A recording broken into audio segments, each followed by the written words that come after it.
The Intel Community Inspector General now calling out discrepancies over the whistleblower whose complaint led to this impeachment inquiry. In part, the IG claims, quote, the whistleblower stated on the form that he or she possessed both firsthand and other information. However, that's not what the declassified complaint sent to Congress said. Here to react is former DOJ spokesman Ian Prior. Ian, explain this to us. What's going on? Well, look, I think this goes to motivation. I mean, we saw the whistleblower complaint, and that thing was buttoned up. It was very tight. It was well written by people that knew what they were doing. So then when you have this initial form that was filled out and was filled out incorrectly, it's very difficult for the whistleblower to say, well, look, I made a mistake. I'm just an ordinary, civil servant. I don't know these things. I think that he did that to kind of trigger the investigation, knowing full well what would happen.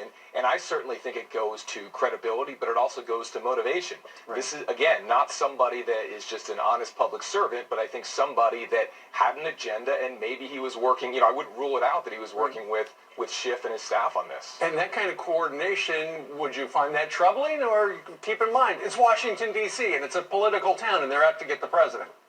Well, it's absolutely troubling. I mean, look, they've been after this president from the start. I mean, the Democrats want to impeach everyone. First, they wanted to battery level Mueller. 50%. Impeach Brett Kavanaugh over a faulty New York Times story. Now they're back on impeaching Trump. But one of the things that I think is important, by getting this impeachment inquiry going, it now allows Democrats to try and go back and get that grand jury material from the Mueller investigation. So I wouldn't be surprised if that works its way back to the forefront. What do you make of the fact that now they're going after the Attorney General of the United States, saying, hey, look, he was in on this Ukraine thing. He was trying to, the president was saying, my Attorney General is going to call you. Suddenly his name's there, and some Democrats are saying, well, maybe he shouldn't be part of this investigation.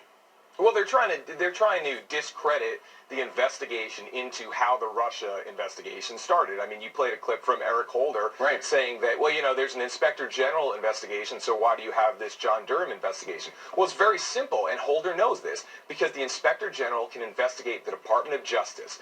This investigation with Durham is wide-ranging, is the entire intelligence community. And we know that this was not simply an FBI or Department of Justice thing.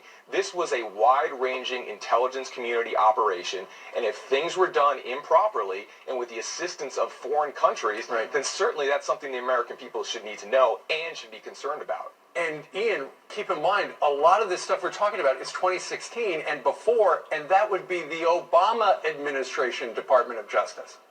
Absolutely. And everyone wants to talk about, well, Trump's calling these prime ministers and setting them up with Barr. Well, what happened during the Obama administration? Were Obama lieutenants calling foreign partners to try and help them investigate the Trump campaign? We need to know those things. We do indeed. Interesting stuff.